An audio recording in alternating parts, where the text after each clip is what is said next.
Okay, hello everyone. Today we're going to read chapter 10 out of Never Again. Still means never again.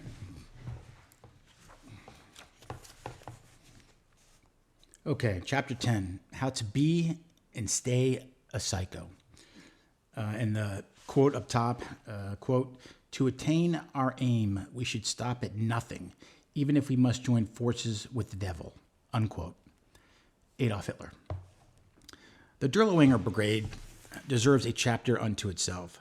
These wackos are also known as the SS Storm Brigade Dirlewanger, aka the 36th Waffen Grenadier Division, an offshoot of the SS, also known as the Black Hunters. The unit was created in 1940 and named after its psychotic commander, Oskar Dirlewanger. I should add a sensitive comment label here, but this is grim reading. Well, if you're human anyways, fair warning. Now, in this book, I go off on this chapter, but let's get diplomatic. The Dirlewanger Brigade consisted of convicted criminals who were not expected by Nazi Germany to survive their service with the unit. The unit's main occupation was in Poland, Eastern Russia, and Slavic regions during national uprisings. It gained a reputation amongst the Wehrmacht and the Waffen SS officers for its brutality. Okay. Do you know how over-the-top, nuts, and sociopathic a unit in the German army during World War II must have been if the Wehrmacht and the Waffen SS pointed out another unit's brutality? No biggie. Hitler and top commanders have already endorsed this unit, so moving on. Before we get into some of the details of your soon-to-be favorite unit of World War II, let's meet the person in charge of this unit, better known as your soon-to-be favorite commander.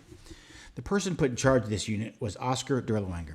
Convicted criminal Oskar Dingleberry was considered an immoral, violent alcoholic with a sadistic sexual orientation and barbaric nature, described as the most evil man in the SS. Now, I know what you're thinking. Being called the most evil man in the SS is a major compliment and a goal for most Nazis. Unfortunately, for our modern-day Aryans, that title has already been locked up by Hitler, but it does give you a small sample size of Oskar Dirlewanger.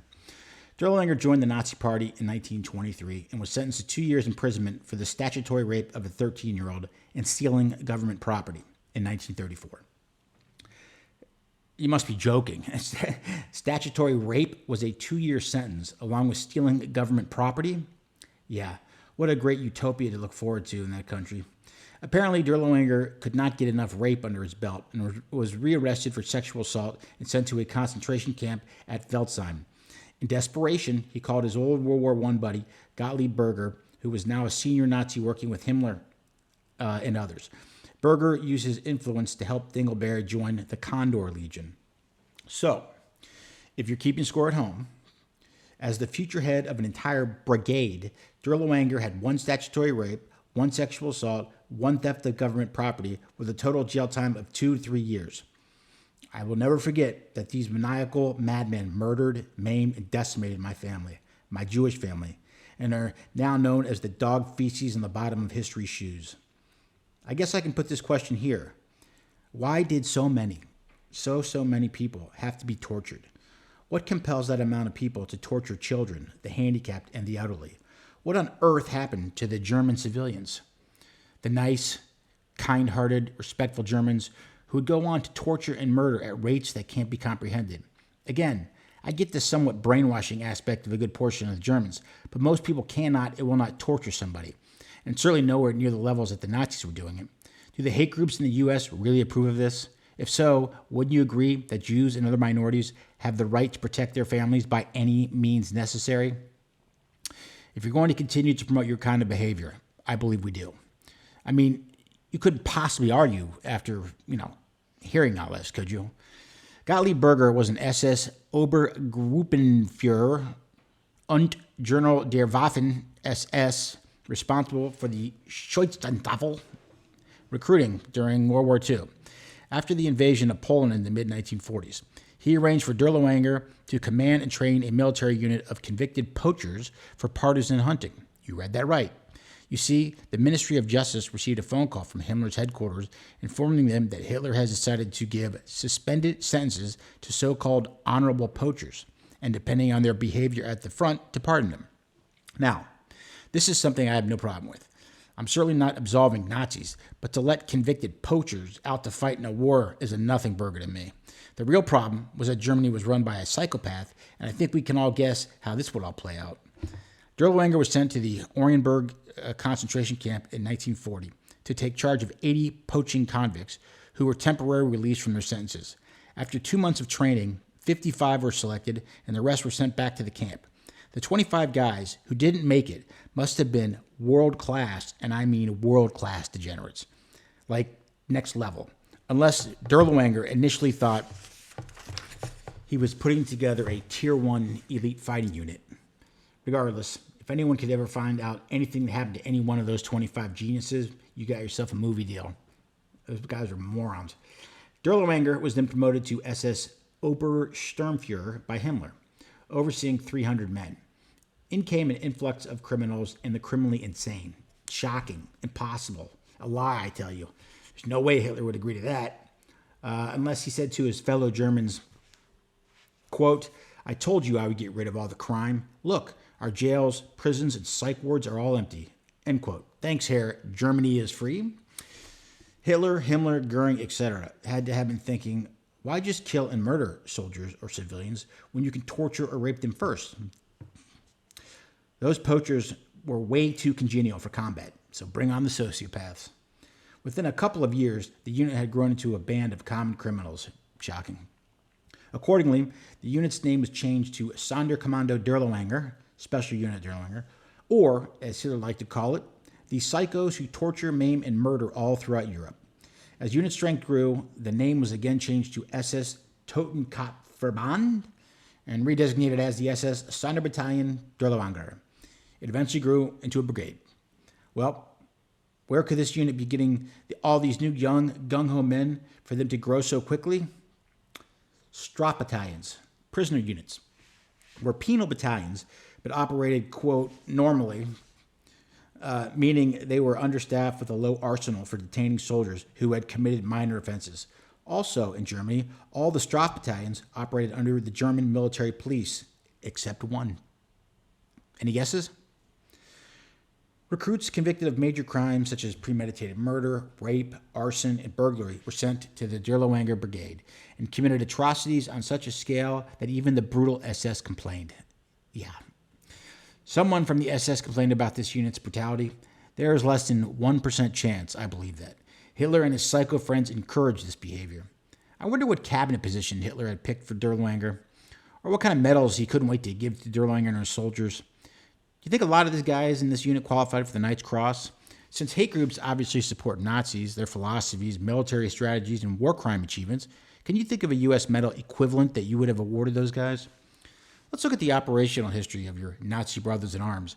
During his time in the Soviet Union, Dirlewanger and his demons burned women and children alive, let starved packs of dogs feed on them, and injected Jews with strychnine. How about in Poland?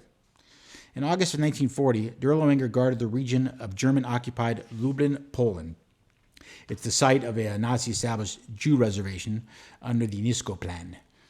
According to journalist and author Matthew Cooper, quote, "Wherever the Dirlewanger group operated, corruption and rape formed an everyday part of life, and indiscriminate slaughter, beatings, and lootings were rife," end quote. Even war criminal Friedrich Wilhelm Kruger, a paramilitary commander and high-ranking member of the SA and the SS during the Third Reich, complained about Dirlewanger. Thus, in February 1942, the Dirlewanger unit was transferred to Bielorusia, or Belarus.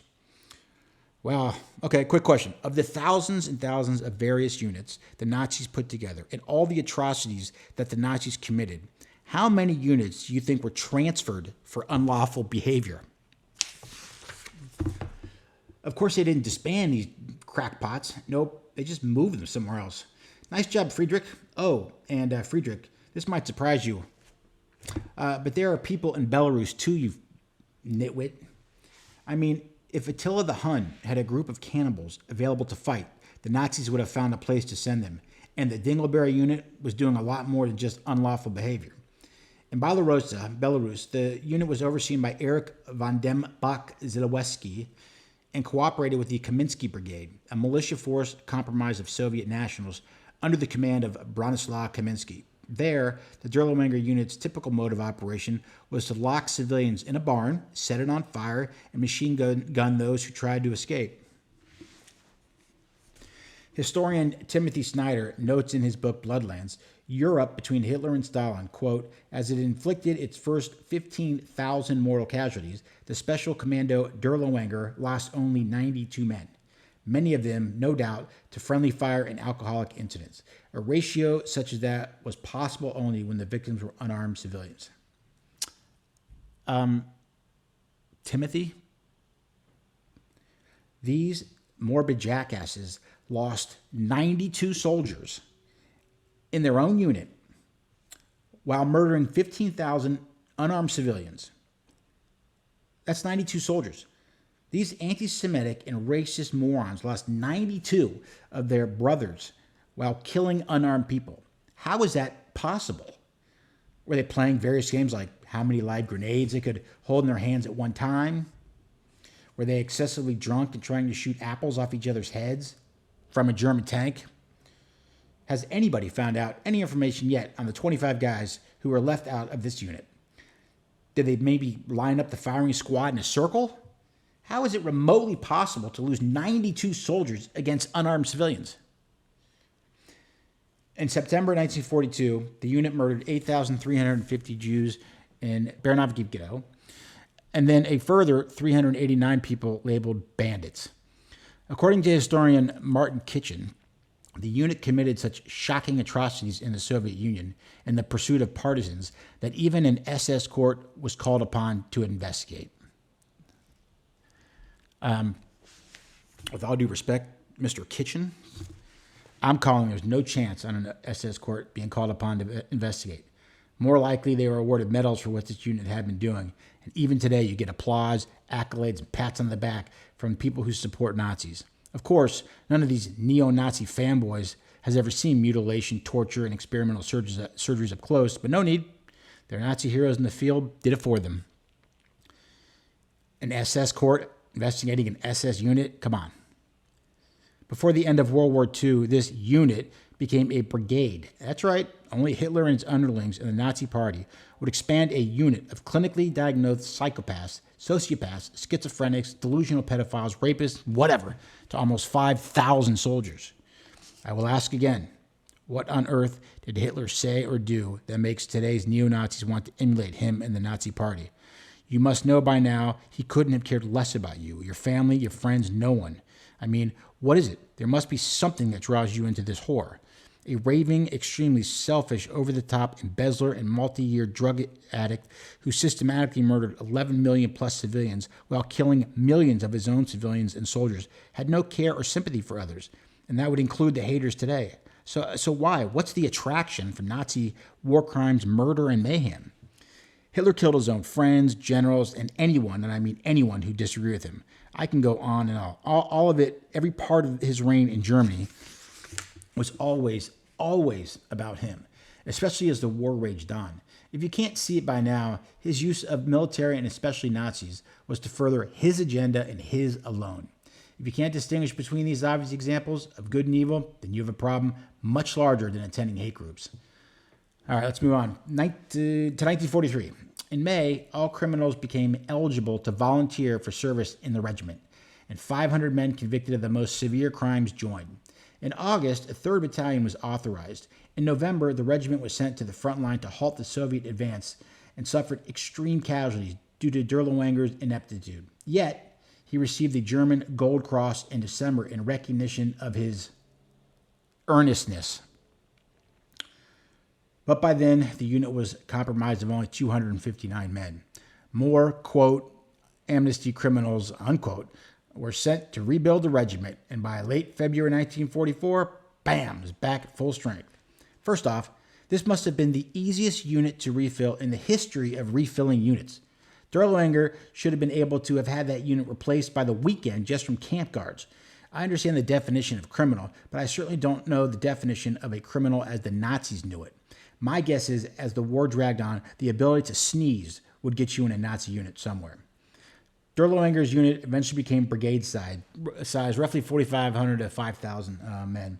Because there were so many Nazi lunatics at the time, I'm guessing they had to turn some of the soldiers away. Quick question. How many Nazis in Dirlewanger's unit do you think accepted the German GI Bill? By the way, bravery, valor, and sacrifice are all very valid and deserving of whichever medals a government or military unit bestows upon a worthy soldier. We applaud those men and women, and they have an automatic and earned respect from their country's citizens. Having said that, who gets a medal based on earnestness? What a joke. Can you imagine the medal ceremony and another soldier receiving a German gold cross at the same time as Dirlewanger? Dirlewanger looks over to the soldier and asks what he did to receive his medal. The soldier replies, well, I was in this battle where I lost a kidney, blew up my knee, received shrapnel in my skull, but saved 3 of my men. The soldier then returns the question to Dirlewanger. He responds, I commanded a unit where we raped, pillaged, and buried alive thousands upon thousands of people. I will say, though, I'm getting this sweet-looking medal because of my great earnestness. Anyway, let's see where your heroes were in 1944. When the Armia Krajowa began the Warsaw Uprising on the 1st of August 1944, Dirlewanger's unit were sent in and given a free hand to rape, loot, torture, and butcher. For a well-placed tangent. You must be a special kind of loser to admire Heinrich Himmler. That wimp had never been in a fight in his whole miserable life. What do you think Himmler would have done if it weren't for the Nazis? In my opinion, best case is by the time he reached his 50s, he would have been working at a public park in the Pooper Scooper division and would have picked up crap all day until his early retirement from a finger blister. Heinrich Himmler, you must be joking. The head of the SS informs a battalion commander to rape, loot, and torture? You racist Aryans have sworn allegiance to this guy, and you want the people to leave your country? Back to your heroes unit. In what became known as the Wola Massacre, Dirlewanger's unit indiscriminately massacred 40,000 Polish combatants along with innocent men, women, and children in less than 2 weeks. Also, since they were already hanging out in Wola, they murdered all the hospital patients and staff. They were there. Many otherwise unknown crimes committed by Dirlewanger at Wola were later revealed by Matthias Schenk, a Belgian national who was serving in the area as a German army sapper, a combat engineer. Regarding an incident in which 500 small children were murdered, Schenk stated, quote, after the door of the building was blown off, we saw a daycare full of small children, around 500, all with small hands in the air. Even Dirlewanger's own people called him a butcher. He ordered to kill them all. The shots were fired, but he requested his men to save the ammo and finish them off with rifle butts and bayonets. Blood and brain matter flowed and streamed down the stairs. End quote. Well, at least Himmler, Dirlewanger, and you hate groups are happy. More killed, right? So, under the Nazis, what does this unit get after performing that task on civilians? Well, the regiment arrived in Warsaw with only 865 enlisted personnel and 16 officers, but it soon received 2,500 replacements. These included 1,900 German convicts from the SS military camp at Danzig-Moskau. Yet, extremely high casualties were inflicted on Dirlewanger during fighting in Warsaw by the Polish resistance, where Dirlewanger's unit lost more than 2,500 replacements they were just given. So, what's the punishment that was placed on a commander who loses 2,500 men so quickly? You honor and promote him. Of course. Dingleberry was actually recommended for the Knight's Cross and promotion to SS Oberfuhrer, der Reserve. Well, of course he was. Is anyone with half a brain remotely surprised? They'd already shown multiple times that they were the worst military unit in World War II. The Italians would have massacred this unit. It wasn't put together to fight. It was put together to inflict pain and suffering in the most brutal ways possible, to satiate the sickest appetites of the sickest of men, Hitler, Himmler, Goebbels, Goering, etc. They could have pulled this unit out of the war at any time, but they didn't. And why? What other possible explanation could there be for keeping this unit around when they proved on countless occasions they couldn't fight? And since we all know it came from the top of the Nazi party, I just have to ask the hate groups or whomever, why do you endorse this? Why do you endorse killing babies and children? You see Himmler giving direct orders. You're good with raping children, bashing in children's skulls. That's now your hands, your fists, your kicks, your deaths. This apparently is what you want to carry on and teach your children? All right, let's recap. So, what does one's competent government and military do with a unit that can't fight, take land, or figure out how to get in their own sleeping bags, but excels at raping and pillaging? You make them a brigade. Hello? And certainly reward and name the unit the SS Sonderbrigade Dirlewanger after its illustrious leader. But wait, why stop there? Before Dirlewanger could even wipe the smile off his face, the unit was promoted again to the Waffen SS Combat Brigade. Finally, all of you sick psychos can now rejoice that the Dirlewanger unit is officially a full 4,000 plus man brigade. Unbelievable. Who would have thought at the time that once this war was over, people would try to revive Hitler's ideology, government, and possible military? I bet there definitely wasn't one German.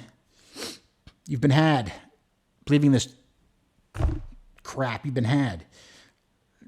Bamboozled, suckered by someone who definitely cared more about personal ambitions than he ever cared about the Nazis, Germany, and definitely you. Dirlewanger's unit hung around in some fashion until the end of the war. He was captured by the French in Germany and allegedly killed by the Polish soldiers in Althaven. What else could I comment about this unit and Hitler's direct henchmen who ordered it? Worse, they followed through with this unit until it became brigade size, a military pariah. Hitler and the rest of those jerks knew that not only were they extremely incompetent, but they could not help militarily at any level. They formed that unit for one reason, and by now you know, to loot, rape, torture, and murder. Hitler, your hero, was directly responsible for baby killings, pedophiles, rapes, murders, burning families alive, and more. Those are the legacy of your heroes. Hitler, Goebbels, Himmler et al.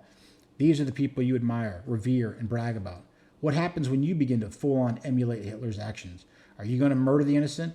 Are you going to lock people up in barns and burn them alive too?